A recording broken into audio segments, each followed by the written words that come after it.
इसके साथ ही भक्ति प्रकाश से कथा प्रकाश का उत्तर भाग समाप्त होता है। प्रेम पथ का प्रसंग चल रहा था, वह भी समाप्त होता है।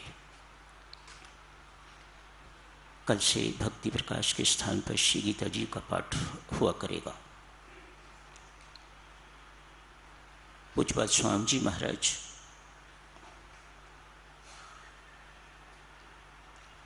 जब आर्य समाज छोड़ चुके,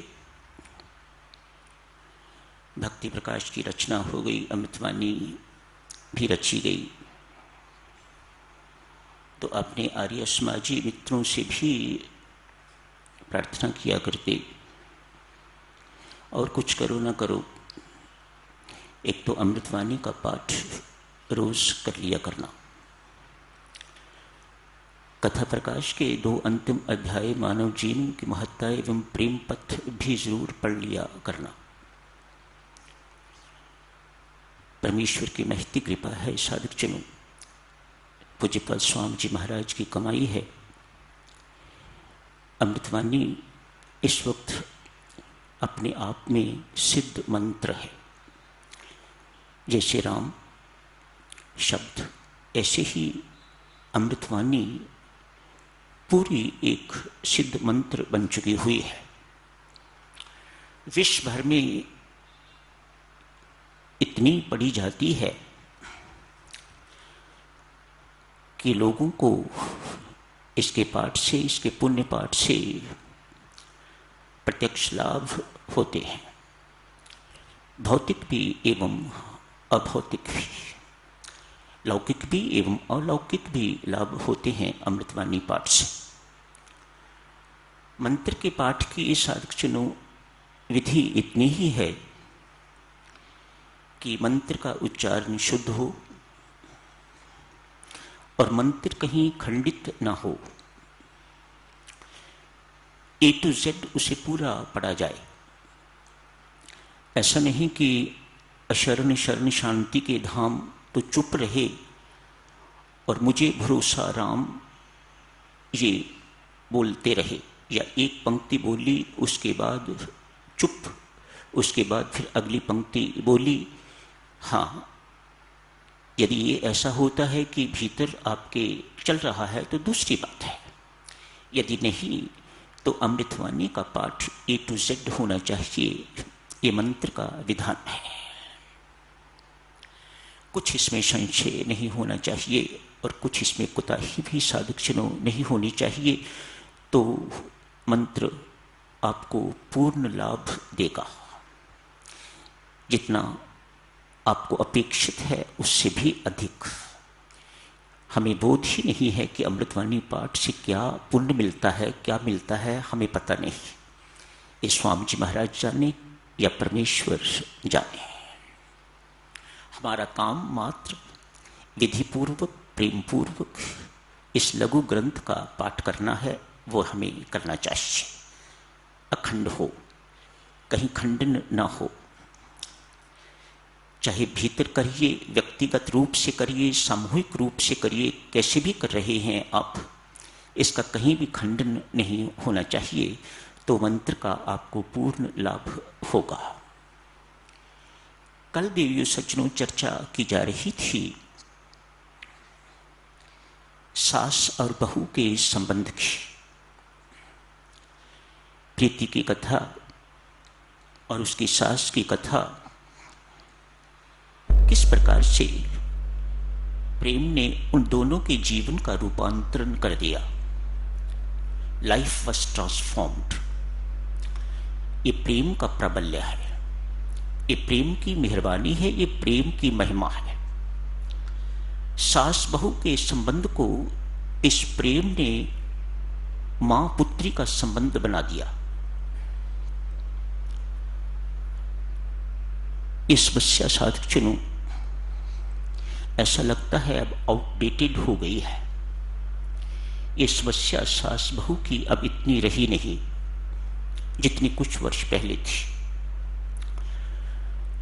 नौकरी करता है तो बहू साथ चली जाती है तो समस्या अपने आप खत्म हो गई। खत्म नहीं हुई तो कम हो गई। मिलेंगे फिर देखा जाएगा।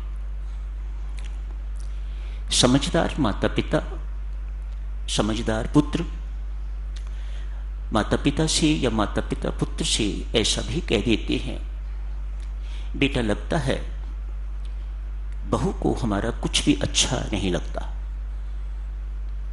साथ रहना संभव नहीं, इसलिए आप ऊपर वाली मंजिल में चले जाओ और हम नीचे रह लेते हैं। तुम्हारी इच्छा हो दाल सब्जी की कटोरी भेज देना, नहीं तो हम अपना निर्वाह कर लिया करेंगे।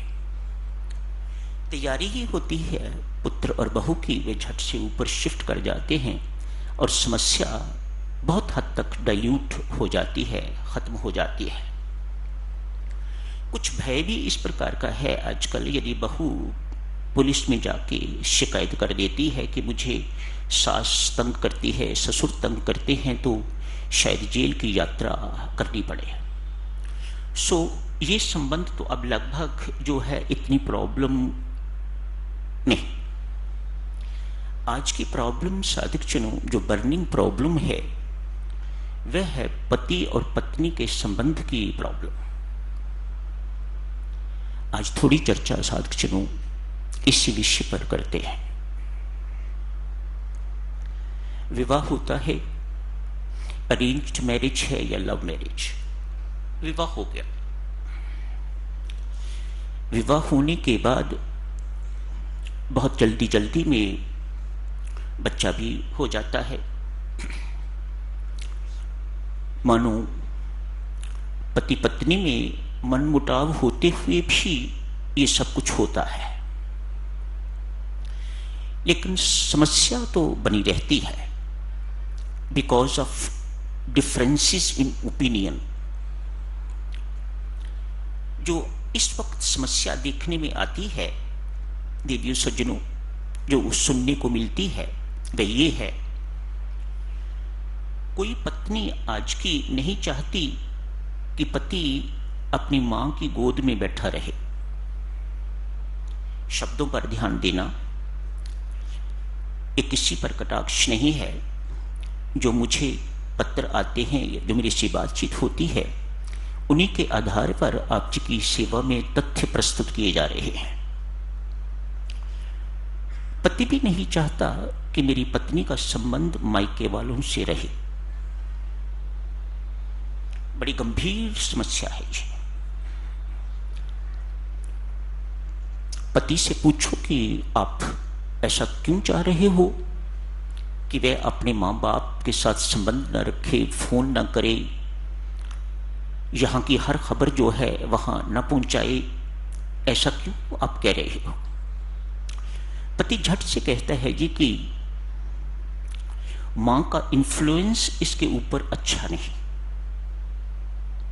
सत्य भी होगा, मैं तो सुनने वाला ही हूं, मुझे क्या पता है सत्य क्या है। इसी प्रकार से पत्नी भी चाहती है कि ये मां के इशारों पर नाचने वाला ना हो, मेरे इशारों पर नाचने वाला हो। पढ़े लिखों में मेरे प्रभु ये समस्या ज्यादा। जब आप लोगों का विवाह हुआ था तो उस वक्त ये समस्या इतनी नहीं थी। क्यों? परस्पर प्रेम, सहनशीलता एवं क्षमा की भावना अंदर भरी पड़ी हुआ करती थी। हम सोचते थे कि ये हमारी संस्कृति नहीं है। आज ये बात नहीं है। आज ना प्रेम है परस्पर, लस्ट है। प्रेम नहीं है, लस्ट है। प्रेम नहीं है तो फिर सहनशीलता भी नहीं है। आप कुछ कह के देखो, सहनशीलता नहीं है तो फिर क्षमा की भावना भी परस्पर नहीं है। आप सबने, जो बुजुर्ग बैठे हैं, उन्होंने ऐसे दिन देखे हुए हैं। दिन भर बहू सास की जली कटी सुनती, दिन भर काम करती और रात को सोने से पहले अपनी सास के पांव दबा के सोती। ऐसे घरों में डाइवोर्स शब्द कभी सुनने को नहीं मिलता था, अब इट इज सो कॉमन। पति पत्नी वहां तो ये हुआ कि अलग हो गए, यहां क्या किया जाए? डाइवोर्स के अतिरिक्त कोई चारा नहीं है। बच्चे रुलते हैं जो पैदा हुए हैं, कचहरी में उन्हें घसीटा जाता है। जज पर निर्भर करता है वह बच्चे मां को देता है या पिता को देता है। बहरहाल दोनों में से एक के प्यार से तो बच्चे हर हालत में वंचित रहेंगे ही। जो उन पर कुसंस्कार पड़े वे अलग। माता पिता के यंग कपल्स मेहरबानी करके ध्यान दो, आपस की लड़ाई झगड़े ने जो उन बच्चों पर कुसंस्कार डाल दिए वह इतनी जल्दी मिटने वाले नहीं। वह एक ना एक दिन अपना दुष्प्रभाव दिखा के रहेंगे। एक सच्ची घटना है साधकजनों, समय थोड़ा है सो बड़े संक्षिप्त रूप से आप जी की सेवा में अर्ज किए देता हूं। एक तहसीलदार हैं, ये 1956 के आसपास की घटना है। एक तहसीलदार अपनी आप बीती सुना रहे हैं। बच्चा कोई नहीं। सुबह तहसीलदार ऑफिस जाते हैं तो पत्नी उन्हें खाना तैयार करके नहीं दे पाती। मुख्य समस्या ये, रोज तहसीलदार साहब लेट कचहरी में पहुंचते हैं। प्यार से समझाया, धमकाया, कठोरता भी उपयोग की, मार पिटाई भी की, लेकिन समस्या टस से मस नहीं हुई। ये नियम कई वर्षों से चल रहा है। तहसीलदार साहब अनेक बार सोच चुके हैं या तो मैं इसको मार दूं या मैं स्वयं मर जाऊं। घर इस प्रकार से दुखालय नरक बना हुआ है। परमेश्वर की कृपा, आज तहसीलदार साहब को एक संत महात्मा के दर्शन हुए हैं। अपनी रो के समस्या बताई। कहा, तहसीलदार साहिब, मैं आज का दिन ही हूं यहां पर, मेहरबानी करके यदि मेरे कहे का पालन करोगे तो मैं यकीन दिलाता हूं परमेश्वर की कृपा आप पर होगी। कल भी यदि आपकी पत्नी जाने से पहले आपका भोजन तैयार नहीं करती तो भूखे चले जाना, इंतजार नहीं करनी। भूखे इस प्रकार से जाना कि हाथों से, आंखों से, पांव से, हृदय से, मन से किसी प्रकार की कोई प्रतिक्रिया भी ना हो।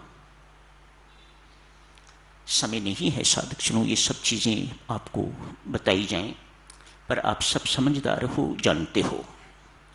मानो घूर के आंखों से भी नहीं देखना उसे, पांव भी नहीं पटकना क्रोध से, मैं क्रुद्ध जा रहा हूं, इत्यादि इत्यादि।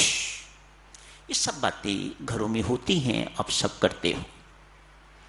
हृदय में प्रेम लेके जाना छोटी सी बात है, मैंने इसका बतंगड़ बना के रखा हुआ है। इस भाव से अपने घर से निकलना, हृदय में प्रेम भर के निकलना। वहां भूख लगे तो ऑफिस में कुछ खा लेना। आज तहसीलदार साहब घर से भूखे निकले हैं। साधकजनों, संत के वचनों का बल और प्रेम का प्राबल्य, चुप्पी का प्राबल्य। सामान्यतः जाते होंगे तो बोलते जाते होंगे, कटु शब्द, कठोर शब्द, अपमानित शब्द बोलते जाते हो कि आज चुप। इतनी सी बात ने पत्नी को सोचने पर विवश कर दिया। कैसी पत्नी हूं मैं, अपने पत्नी की जो मेरा काम है मैं वह भी नहीं कर पाती। ये मेरा काम है भोजन बनाना, समय पर भोजन बना के तैयार करके तो उन्हें भेजना दफ्तर। मैं आज तक जिंदगी भर ये काम नहीं कर पाई, कैसी पत्नी हूं मैं। मन ही मन आज सोच रही है दिन पर भूखे रहेंगे मेरे कारण, आज ग्लानि का अनुभव हो रहा है। मन ही मन कहा, परमात्मा मेरी गलती पर मुझे माफ करना। तहसीलदार साहब पर सच्ची घटना है, तहसीलदार साहब अपने मुख से सुना रहे हैं। मानो पत्नी के सुंदर भावों की तरंगें उधर तहसीलदार साहब के ऑफिस को छुई हैं। उनके मन में विचार आ रहा है, मामूली सी बात, अरे प्रेम पूर्वक यदि समझाया हुआ होता तो क्या मेरी पत्नी समझती ना? ऐसी मूर्ख तो है नहीं वो, मैंने कभी प्रेम पूर्वक उसे समझाया ही नहीं। मेरे मन में तरह तरह का द्वेष इत्यादि रहा, मैं हमेशा उसे दुख देता रहा, अपमान भरे शब्द बोलता रहा। तहसीलदार साहब ने वहां बैठे बैठे पत्नी से क्षमा मांगी है। आज पत्नी ने सोचा खाना उनके आने से पहले बना के रखूंगी। आते ही पति के श्री चरणों पर गिर के अपना मस्तक उनके चरणों पर रख के तो माफी मांगूंगी। उधर पति के मन में विचार आ रहा है, आज जाते ही अपनी पत्नी के साथ प्यार करूंगा, आलिंगन करूंगा, उससे माफी मांगूंगा। दोनों तरफ से यह सिलसिला चल रहा है। ऐसा ही हुआ। आज तहसीलदार साहब घर पहुंचे हैं। जैसे ही पत्नी ने आहट सुनी, तार जुड़ गई। जैसे ही आहट सुनी, भागती भागती द्वार पर गई है। पति से पहले ही पति के चरणों पर गिर के तो मत्था टेका है। पति सावधान है, उसी वक्त उठा के तो उसे अपने गले लगाया है। कानी में कहा, देवी माफ करना, मैंने तुम्हें जिंदगी पर दुख के अतिरिक्त कुछ नहीं दिया। मैं आज तेरे से भी माफी मांगता हूं और परमात्मा से भी माफी मांगता हूं। पत्नी भी यही शब्द कह रही है। एक दूसरे में इस प्रकार से अपने दोनों को पकड़ा हुआ है, एक दूसरे को। प्रेम में वातावरण घर में हो गया है। प्रेम ही प्रेम सर्वत्र दिखाई दे रहा है, महसूस हो रहा है। हृदय प्रेम से परिपूरित हो गए हैं, वातावरण प्रेम से परिपूरित हो गया है। इकट्ठे बैठ के जिंदगी में पहली बार स्वादिष्ट भोजन खाया है। ना भी स्वादु होगा तो आज प्रेम का स्वाद इतना है कि सब कुछ स्वादु ही स्वादु लग रहा है। तहसीलदार सब कहते हैं, तब से लेके आज तक पत्नी ने कभी वह भूल नहीं की।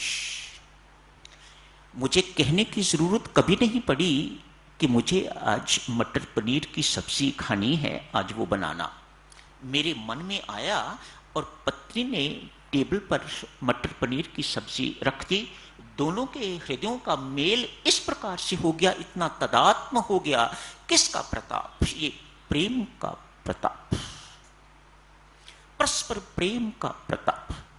स्वामी जी महाराज ने भक्ति प्रकाश के अंतिम पृष्ठों में इसी प्रेम का वर्णन किया है, लस्ट का नहीं, प्रेम का वर्णन किया हुआ है। इसके साथ ही साधक जनों समाप्त करने की इजाजत दीजिएगा।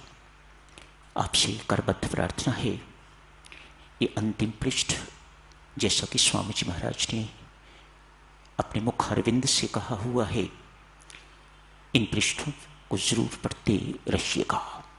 याद रखना, जहां प्रेम है वहां सहनशीलता भी होगी, वहां विवेक भी होगा, वहां पर क्षमा भी होगी।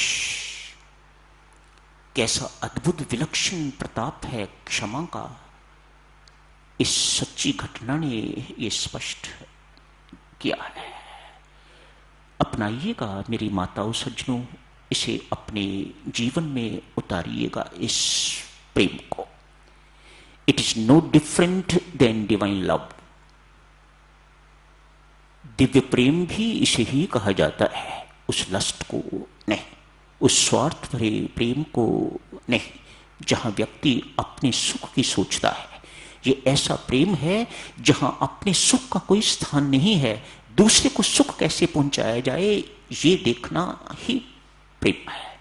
तो यही समाप्त करने की इजाजत दीजिएगा।